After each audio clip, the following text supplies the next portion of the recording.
welcome Dwight Smith. Dwight has been a friend of Otterbein. This isn't his first visit here, but we've been very pleased to have him as a partner as well. Dwight has a long and distinguished career in IT. I think many of you are familiar with his background. CEO and founder of Sophisticated Systems. So the message that Dwight asked me to deliver is that this is your session. He wants to have lots of questions. You said really hard ones too, right? Really hard ones. For each other. For each other. Okay, so we'd like to have a lot of dialogue and exchange today, but we're so honored and pleased to have Dwight here. So, and so pleased to be partnered with the Loss Leadership Institute. So thanks to Debbie and Paul for bringing the program here. So, Dwight. Thank you. Thank you very much.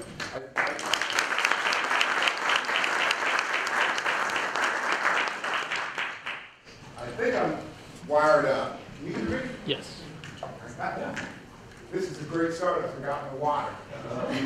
It is really good to see a lot of old friends, some people I saw this brand in years, and to meet some new friends also. So this really is your session.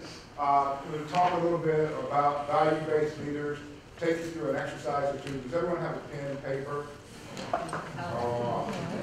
Is everybody, well, wait, let me start over. Good morning. Is everyone awake?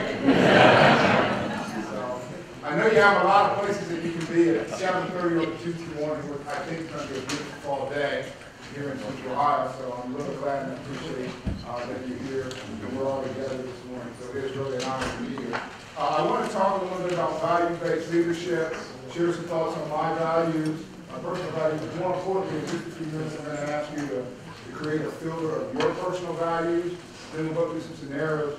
I'm just really curious, and I hope that you'll be willing to share not only your values, but based on this scenario, how would these values impact, how would your values impact your leadership style and your decision making? So I would only ask for honesty when we go through this exercise. I've asked Debbie Johnson to, at 10 minutes before, or about 35 minutes in, if we're not done by then, to give me a high sign, because there's a personal story that I want to share with you about value-based leadership in my life. And it's one of those stories that I've thought about and I've known it for many years, but I did not share a lot publicly, but I've gotten comfortable with that over the years. So I want to share at the end of the day what really, really drives me. So before we start thinking, talking a lot about values, if someone were to ask me, what is your personal leadership style? And many of you know me, I would say that I hope to evolve or hope that I am becoming a servant leadership, a servant leader. That doesn't work for everyone, but it certainly does for me. And servant leadership is simply waking up every day and whether or not you're leading or you're following, doing it in a way that serves others. I was thinking about that a little more, and I said, you know, I try to live off of the golden rule as it relates to leadership and life in general. And wouldn't it be great as a leader and as a follower, and we're all leaders in this room, and we're all followers in this room, that if we led our lives and led our people and our teams, treating everyone the way that we would like to be treated. Wouldn't that be a great advancement in the whole body of study and practice of leadership? So, and I'm going to walk you, I'd like to share with you as it relates to value-based leadership, which is simply your values driving your decision-making and impacting your leadership style. And I have many, many values, but I wrote down 5 because I wanted to make sure I touched on these 5. And if I'm walking you through them, please start thinking about your personal values and write them down. So the one, my values are driven, candidly, many of you know me, by my faith. I don't hide that, I'm not ashamed of that, I'm fully inspired by that. So my values are driven by my Christian faith. I'm going to lay that out there right at the beginning. My values that I use for my filter, for delivering, for decisions are honesty, integrity, I'm going to apply them in truthfulness, fairness, and humbleness. Those are my values. Not necessarily yours, but think about that because that's the filter that I use. When we think about values sometimes, in decision making, we often ask ourselves, and many of you have heard this, when you go to make a decision and you're impacting your leadership style, the first question people ask is it legal? I know decision makers who say, once I get past, is it legal, we can do anything we want to do. And I would submit to you that is a pretty, I don't mean to be negative, shallow perspective of leadership. So then you get through that, is it legal? Yes, it's legal. The next question is it the right thing to do? Right? Fill the onion back a little more. And that's a higher level of leadership. But then, there's not always, or not often, just one right thing to do. So is it legal? Yes, it is. Is it the right thing to do? And there are several different paths. And I think that's when your values kick in. And say, okay, there are several right things that I could do as a leader. What do my values lead me to do? First question, is it important that leaders and followers have the same values? You lead. Is it important that the people that you lead have the same values you have? I'm curious. I'd like some thoughts on that. I'm not head shaking because I can see you shaking your head, but no one else can get those opinions. Yes? I would say eventually, absolutely, but often you're asked to lead in order to bring other people into a value alignment that doesn't exist currently. Any other thoughts on that? Yes? I'm going to say no, just because of the standpoint of the word diversity and inclusion. I mean, I can learn from you something that I may not know. You can learn from me something that you may not know, and as leaders, and not of a positional title, yet as leaders, and if we have our values truly at our core, it's okay to be different and not have the same. And so, oh yes, please. Well, I was going to say, if your values are honesty, integrity, those types of things, I have to have those in people I lead, those types of values. If they don't have those things, they don't mesh with me. So that's how I look at it. Thank you. Oh, this is going to be great. And then I've got you back there. Well, and I'm thinking on a global perspective, and even looking at countries versus companies and people, having the same values wouldn't be necessary. Having the same needs could be. And there is no right answer, so thank you. Yes. I think there needs to be at least a certain percentage of your values that align. I don't think that you need to have the exact ones, but maybe 80 or 85% alignment. Otherwise, I don't think that you'll work well together. Yes. I think it's as important as having, for me, having a shared mission is certainly important, right? If you're going to work with people and lead people, they need to share your mission. And I think the foundation of your mission is your vision, and the foundation of your vision are your values. So they become less negotiable when you move toward values, not more negotiable. Any other questions, comments? I thought, and I'm going to fall back on yours for just a moment. I separated out for thought process the difference between opinions and values. See, we may have different opinions, but have the same value system. So many times people say, you don't agree with me. Your opinion is different than mine. It's because of your value system. We may differ on politics, religion, etc. But it doesn't mean that we have different values. It just means that we look at particular things through a different, and with a different opinion. It's interesting, the other thing that ran through my mind is it's very important that values drive behavior that is consistent. I gave two examples. A parent that tells a child, thou shalt not drink, while having a glass of wine. It's consistency in your values and your behavior. A more common example these days might be a parent saying to a newly minted driver, and if you have a newly minted driver, you've said this, thou shalt never text while driving. How many people have said that? And yet the next day, the child's in the car with you, you're going somewhere, you're running late, you pull up at a stop sign, you pull out your phone, you send a text, I'm running 5. So it's very important that as you make decisions, people watch your actions, tie them back to your values, and say, are they being consistent? Now, everyone's got a sheet of paper. I'd like you, if you would, to take a moment and write down the 4, 5, 6, or 7 values that you treasure, that you use as a filter to drive your behavior to make decisions that impact and define your leadership style. Take a moment to write down those values. And I will share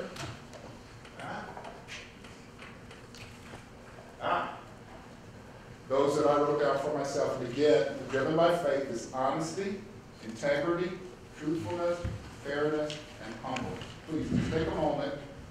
This is indeed a test. I will warn you up front. What are your values that you treasure? that drive your behavior, your decision making, and ultimately your leadership style.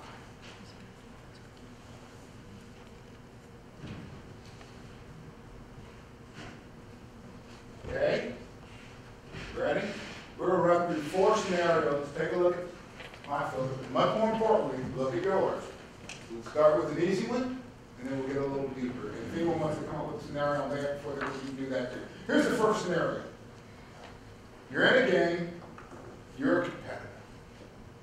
You compete, and you win, but you had to cheat.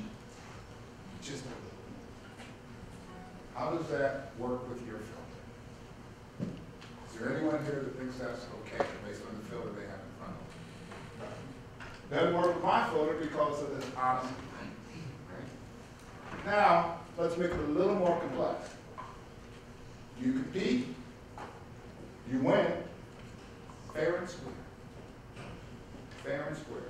Now, this opponent you're competing against, they beat you every time. And every time they beat you, they rub your face in. But you've won this time, your turn. We'll pay that.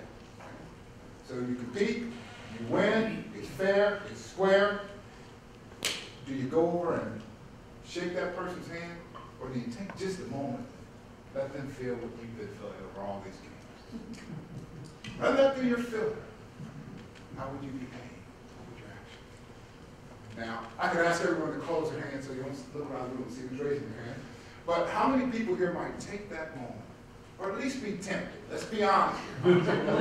But at least be tempted to say, I'm going to go over and say a few words. All right, come on, get the hands up. Big black hand, walk away. And you know, I know a couple folks in the room, so I know we started with you. But you have that filter, right? And it may be inconsistent with your filter, but you still have that behavior at that moment in time. Now, let's move from personal to business. Let's talk about a couple of scenarios. Think about your values, your leadership style, your decisions. Here's the scenario. You're negotiating with a client. It is a cost plus contract.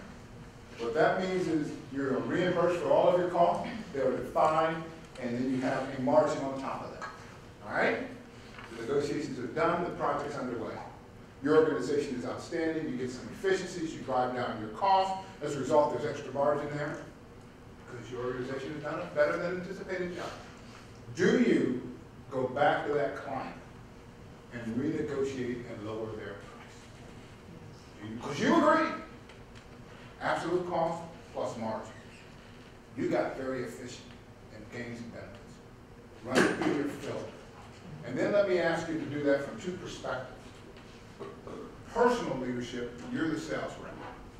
Now, if you go back and renegotiate that, the cost comes down, the margin comes down, your commission comes down.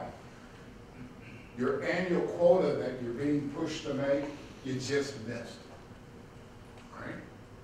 But it's because your organization was more efficient and the cost structure came down. Run it through your filter. If you are doing personal leadership as that salesperson, and maybe no one else is doing it, what would you do? All right, this is your, what would you do? How many of you would go back and talk to that client, renegotiate, take that cost down, your costs come down, their price comes down? If you knew the cost to yourself. Hands high. Now you know what that means. That means that your values are more important than your selfish gain at that point in time. That's you as personal leadership as a sales rep. Now, let's switch. You are now the sales leader. You are leading, you are coaching this person, this salesperson. What would you do if you are leading and that salesperson came to you and said, boss, this is what's going on. You are our leader. What would you advise me to do? Same outcome? Now this is, I heard you say that easily. Maybe more so. Even more so. Because that follower is looking at you as a leader and wanting to know if your values will be consistent as you lead he or she forward. Yes? Yes? Oh, yeah. Mr. Rowe. Let me just ask a question. If you negotiated the contract and agreed on a price, and a margin of profit, would it be appropriate to go back to the owner and say, look, we agreed on the price, the profit margin, I'm willing to accept that, but we were bringing in $10,000 under, would you be amenable to sharing the savings? Do it all transparent up front. Absolutely. Because then, you run it through the filter, and you know what? The honesty piece says it's okay. But you've got to be transparent, and you've got to communicate. And you've got to give the client, who you have the agreement with, the option and the final decision-making authority to say yes or no. Yes? Another, I think I would also look at what were the factors in creating that increased efficiency. In other words, if I have employees that do a really excellent job, maybe that gain goes to them. Maybe there's profit sharing that goes to the employees who created the efficiency. The client got the service that he wanted for the price that he agreed on. If the client has maybe been more agreeable or quicker or easier to work with, then maybe I price, then the profit goes back to the client. So I would probably look at who helped to create that gain and then share that with them. And I think there was, As I listen to you talk, Dwight, what strikes me is really one of your values, which is integrity. And one of the things that just came to my mind is, we put such an emphasis on athletics today. You're using a business analogy. And I think of all of the athletes where, they don't call penalties on themselves. They act like, oh, I really did catch that ball. And then they go to the replay, and clearly they didn't. And what came to my mind was, integrity is what you do when nobody's watching. And I think there was a young man in high school, you all may have heard this story, but I think it was a football game, it was a championship game. He called a penalty on himself. He said, no, I didn't catch that ball. And it cost him the game. And the whole community just was kind of railed against this young man. And I thought, boy, now that's integrity. Being able to live your values in an environment where you know that personally you're going to suffer those kind of consequences. and the thing of beauty in that story is that individual made the decision right now. Yeah. It's not something to think about, because their values were so strong. The whole right, wrong, what I do, it's a reaction when your values are embedded that deep. Yes. So here's something that's also surfacing for me, because when I think about the company's values that they say that they have, and so I'm thinking of. That's interesting the way you stated that. It's like the most. But it is, to your scenarios, absolutely as a sales individual, one of our mantras is look out for our customer. I would absolutely look out for that customer. It's the right thing to do. The sales leader would too, probably. Where I see the friction or the disconnect is when we think, leadership, the executives, let me put it that way, need XYZ revenue to be at this point in time. And sometimes it costs us not to look out for our customers because now we've got to meet that goal, I say probably the wrong way. So that's... Good discussion, all right? So we're going here and we're going here. Yes. Dwight, I think what was crucial is how you framed it as a cost-plus situation, okay?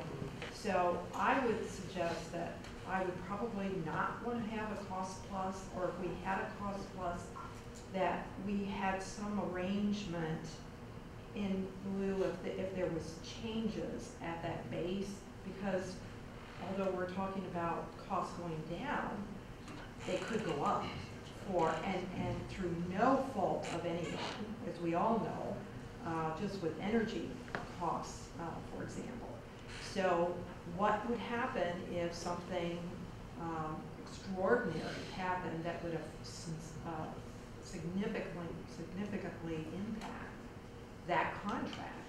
I think to your point that we have a contract that allows us to have a conversation if the price level changes within a certain band. And then we can talk about that, either the cost going up or the cost going down. And then I like the idea about sharing. I think Gallagher was saying sharing. You know, if we're able to bring the costs down, how about the people that actually made that happen? And I think that we should be able to, you know, honor those folks as well, so. And I think in that scenario, that's the difference between having a vendor relationship and a partnership, to be able to have that dialogue. I also see as a salesperson that you'd want to look for the next, maybe a phase 2. Absolutely.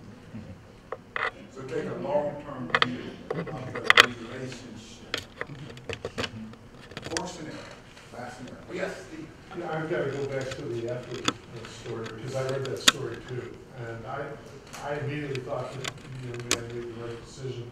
But I also thought that that young man didn't make that decision in a vacuum. He made it because his values were instilled upon him by his parents, his grandparents, his coach, his fellow teammates. I mean, there's a lot of people that helped him make that decision like that. Well, and so that there's going to be a question in a moment of what, how the values get formed. Just to kind of mention some of that. One last scenario. When this happens, you're competing for a position and a promotion. You're getting your resume together. But to be really competitive, you've got to do a little bit of grade inflation. I have 5 years experience, but I think I could craft that in a second. Because I know I can do the job. I just got to get in the door. So, and the common thought process there is everybody does it. We do a lot of recruiting. I can't tell you what % of resumes are accurate, but I'm sure it's less than 50 without some inflation, right? So, you want the job, you're competing, it's a great promotion. Anyone, run it through your filter, in the still of the night, would you be inclined to just add a little bit to that resume to get you to the page? Run it through, not my filter, run it through yours. So, it's interesting, we started with a couple athletic examples, but I really wanted to move to some business examples because you probably have all seen those, are seeing them, or will see them in the future.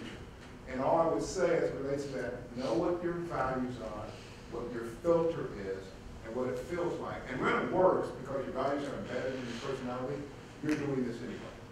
You may not be thinking about it, you're just doing it.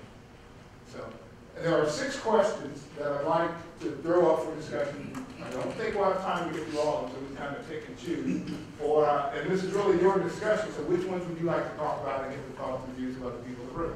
So here are the questions. You know, how important are your values? And they get a little more challenging as you go down. Where do they come from? Can values change over time?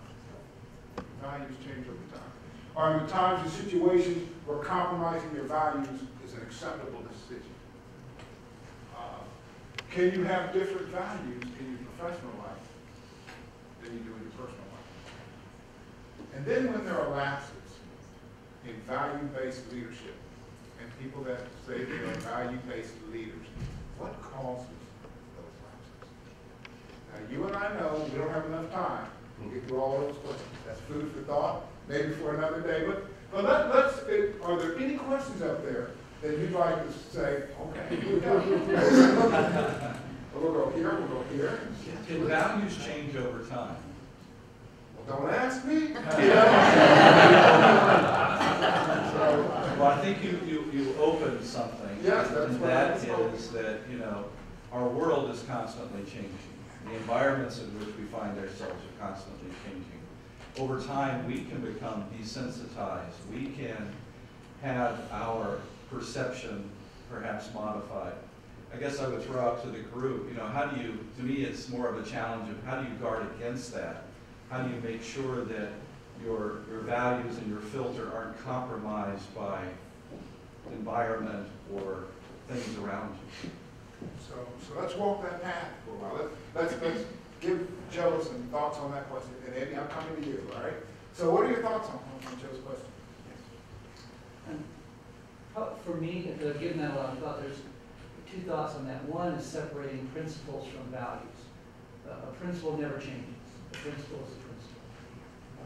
Values are how we live our principles. So values changing over time could be a good or a bad thing. For instance, I may, by living my values, strengthen and confirm them, and they'll be much more stronger than they did when I first adopted them. Or even start thinking about having them. Or like Joe said, they may erode if I don't. But I think living your values strengthens your commitment to your values. If you fail to live them, then they'll probably just continue to erode. Any other thoughts on that? Yes. Yes. I think I know what's the order. I think I would say your values can be realized over time. 'Cause maybe until you're in a situation, you don't realize that is part of your value system. I want to hold that thought. Yes. I would just say that, thinking of myself as an individual, I've grown as an individual over time, so I may not have been as a younger person able to have and understand the values that I do now. So if I was a 20-year-old business person, there's no way my values would have been the same, only because I didn't have the knowledge, the understanding, the growth that I've gained since then to have them. So I may have, if you had given them to me, I might have said, sure, I can do that, but I don't think I understood as much to know what my values were. Does that make sense? Yes, it does, because sometimes people say your personality and potentially your values are formed at a very early age. Most of your personality is formed by the age of 3. Well, maybe it's an evolutionary process based on experiences that you're here and there. I promise. A lot of thoughts. I enjoyed what this gentleman said about principles and values. I feel values should be visited regularly and questioned, and in conjunction with the belief system that is trained around that. Because of the change and because of one of my core values is being open-minded and not feeling like I know it all, that I have a state of curiosity, and that I have a set of core values, but that doesn't mean that I can't question those. And it's important for me to revisit those on a regular basis, so it's almost like a daily habit or ritual, is to remind myself who I am and what I'm here for, and be able to be led through the day with those values rather than just having them pop up as an aside and say, oh, do I want to use this now or not? Or is it, applicable? I was just thinking about values and behavior, and values and behavior go hand in hand. So as behavior changes, sometimes that might make you steer a little bit away from your values.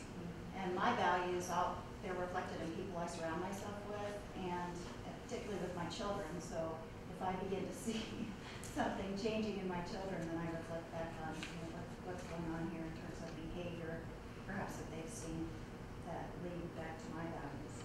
And I thought about that, and Andy, I'm coming to your question. I thought about that. Values maybe do change or evolve over experience. And I thought of an example, I think it's a powerful example. Unfortunately, it's not a positive example, but I want to share it with you just to share about values. Prejudice is never a good thing, and yet that is learned behavior.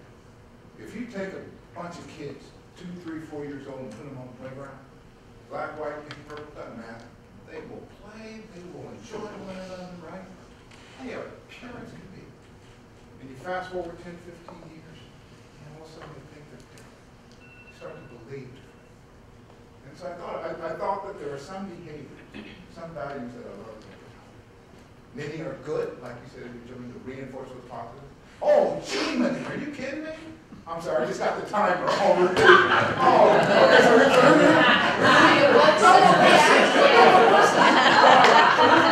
Andy, I gotta know your question. We're going to spend 3 minutes on that. I want to share something that I hope is beneficial. Oh, man. And I gotta tell you, I was listening to James Taylor all the way over to relax and all that, and I always get nervous in front of her. But I gotta tell you, you have made this time go so fast and so delightful. Andy, let's do this. Thanks. So I'd like to talk the last one, what causes lapses in value-based leadership, and actually in answering the previous question, I think really touched on it well. But to me, it's lack of awareness, and I think that it is very important that both personally and for organizations that we constantly review and have top of mind what those values are. And as an example, if we ask everybody in the room here, because we all have values listed on our Constitution are they for your organization? I don't know how many of us could actually rattle them off. And more importantly, actually talk about what it means. So at our leadership team meetings in our organization, at each meeting, we have taken one of our values and we talk it through at each meeting to make sure that we're all on the same page. And that then those team leaders can take that down to their individual teams and be able to talk it through as well. So I think that bottom one, it's got to be top of mind and it's got to be ingrained. Otherwise, you won't have it there as a filter to make decisions on. So, thank you. If we got any copies of this slide, I mean, it's on a little fancy slide here, but hopefully there's some thought-provoking questions there. So if anyone would like a copy of the slide, I think we'll figure out what to do. All right. Did this mean yes, or does this mean you got one more minute? No. Oh, okay. So I want to share something really personal with you, and I did not used to do this, but I'm comfortable with it. I prayed enough over it that I want to. So we all have mission and vision statements in our departments and organizations where we lead. How many of you also have a personal mission and vision statement? Like show of hands. All right, so mine has always been, it is very Christ-centered, glorify God, just is. And the gift that I've been given, the passion that I've been given, is to help children first and entrepreneurs. And that's not been a secret for many years. I used to watch Grey's Anatomy, and I could never figure out what the name when they said, "You're my person." So this is my personal vision and mission. I have a word. It's my word. And I carry it in my heart and in my mind. And so if you have a personal mission and vision statement and values and those things, if you can boil it down to a word, I'd like to share with you what my word is. And I've had this for many a year, and it is simply called soul. And I'm going to tie it back to leadership. Soul. S-O-L-D. For me, that means sold out to Christ. But we're all sold out to something. All right? Whatever your passion is, whatever your personal vision and mission is, you're all in, both feet, all the time. That's what you're sold out to. So let me tell you what soul means and how it ties back to leadership and values. Soul, the S for me is silence. Silence. Leaders know when to speak and they know when to listen. If you think about it, the best leaders listen more than they speak.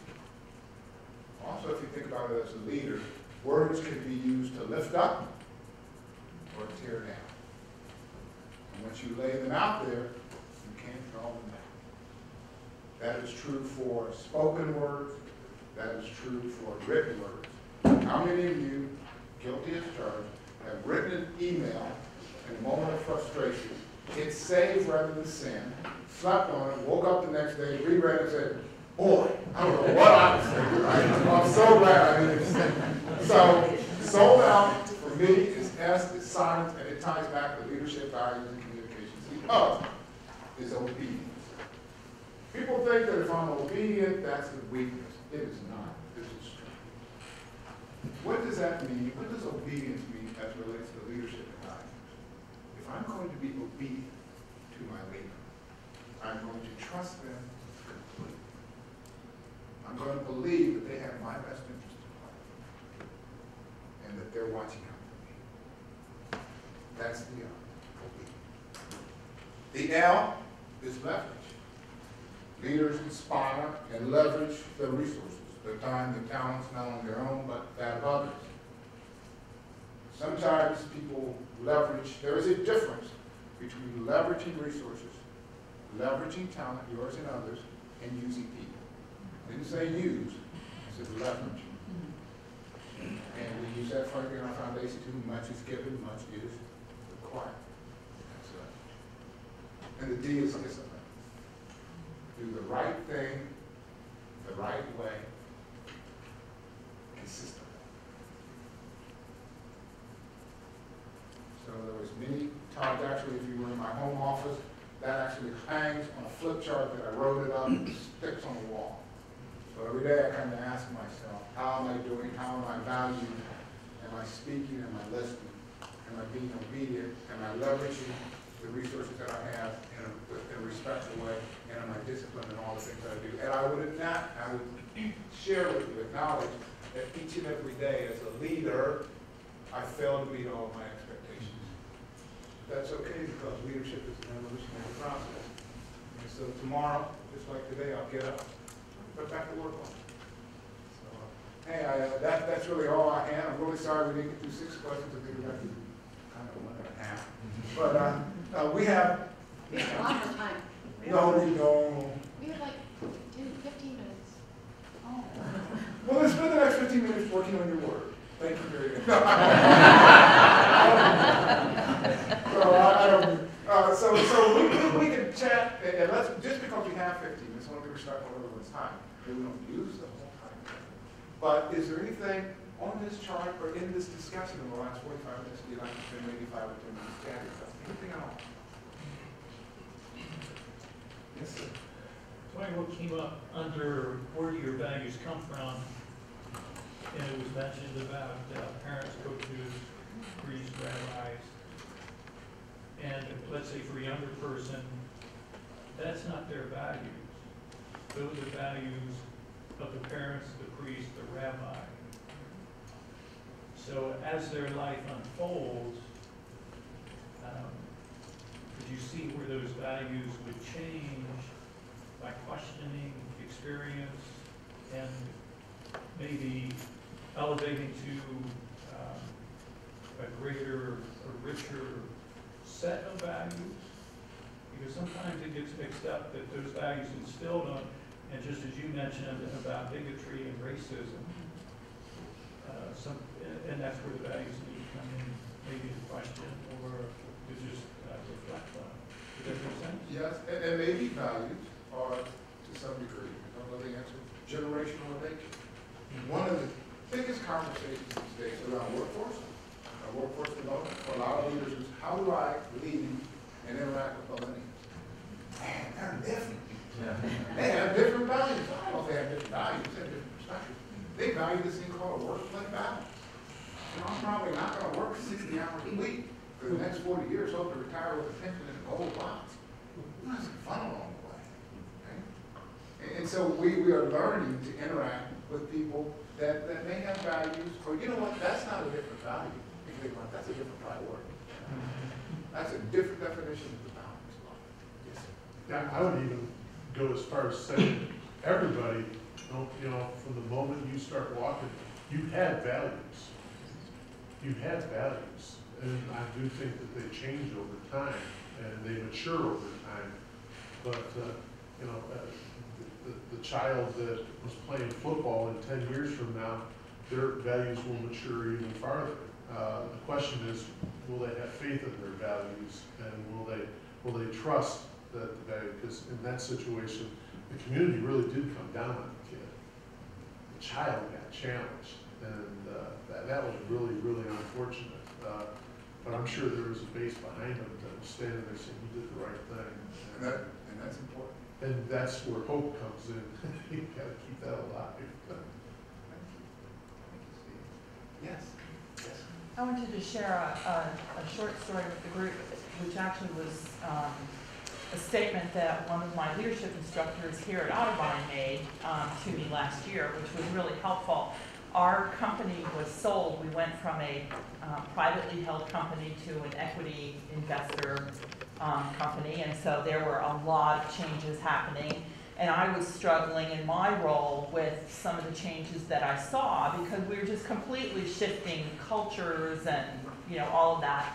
And so I had breakfast with one of my leadership instructors from here in Otterbein, and she told me, she listened to me, and then she said, here's what you need to do. What you're struggling with is your personal values and what drives what you think is the best thing to do. So at the end of the day, look at yourself in the mirror and say, did I do the right thing for my people and for the company? And if you can say yes to both of those things, carry on. If you can't say yes to either one of those, or you're hesitant, then it's time to think about making a change. And it was true. I'll just leave it at that.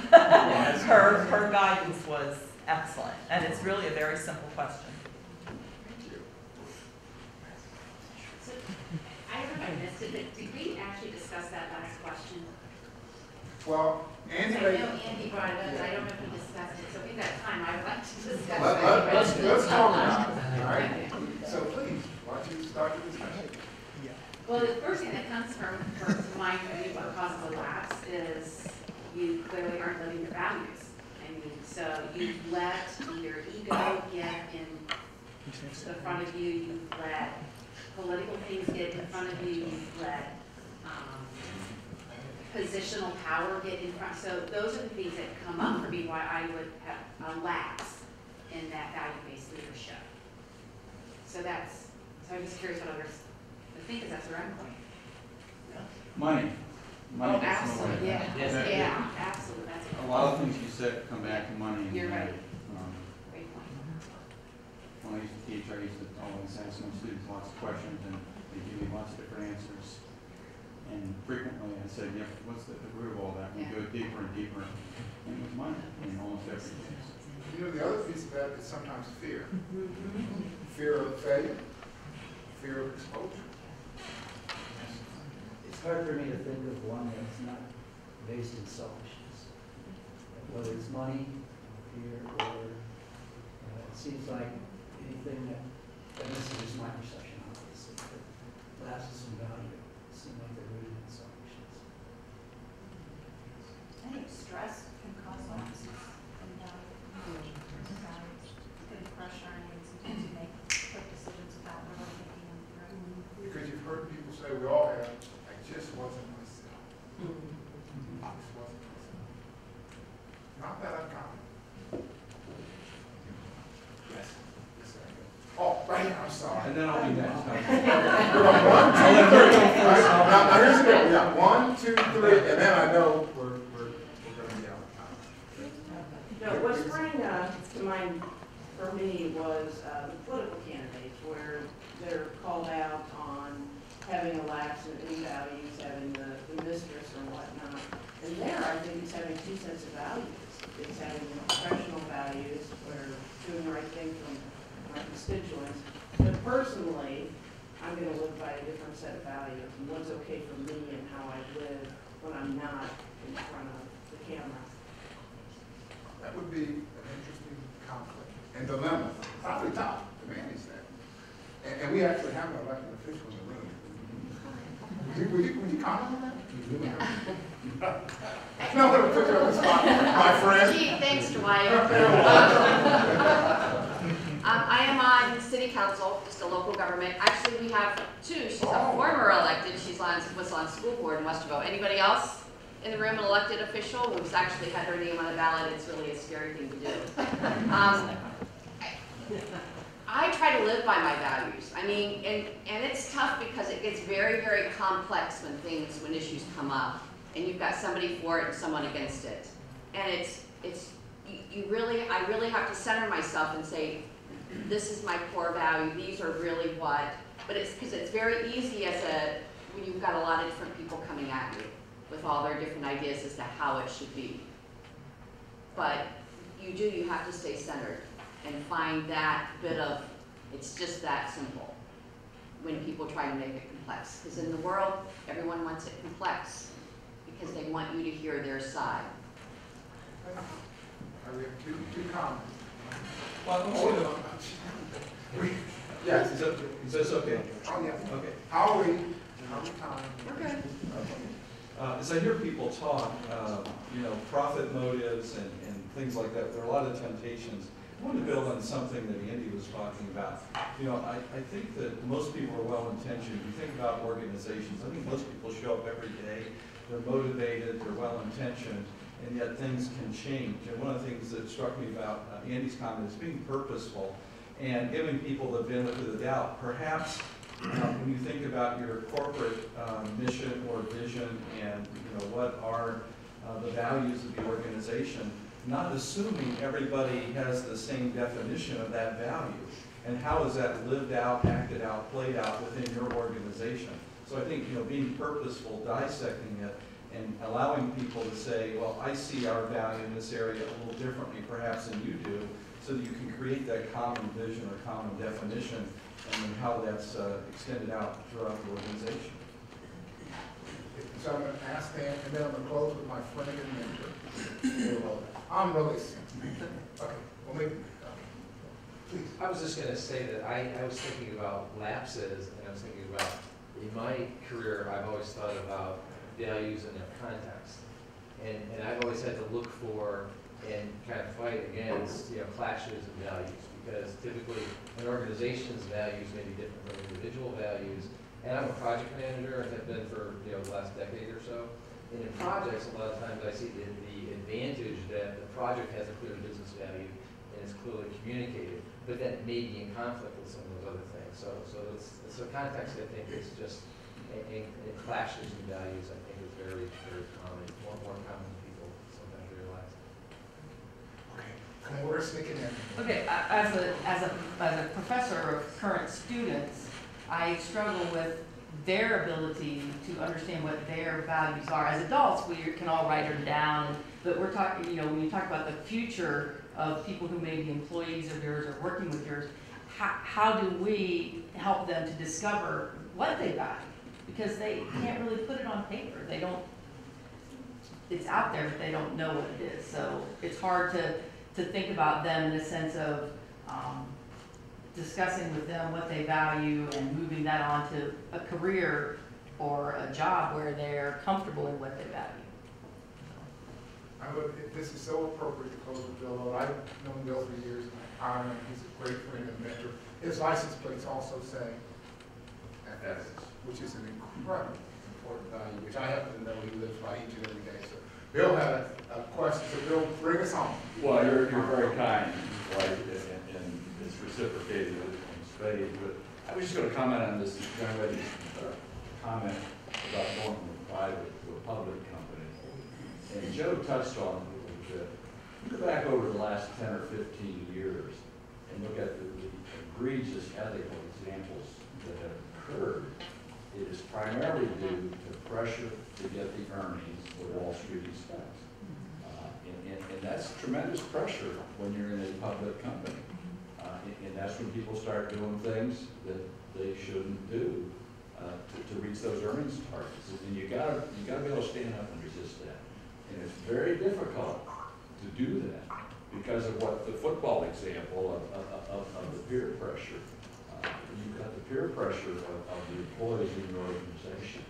But you've got to stand by your values, and you've got to do the right thing at the right time, every time. Thank you for a great presentation. Thank you.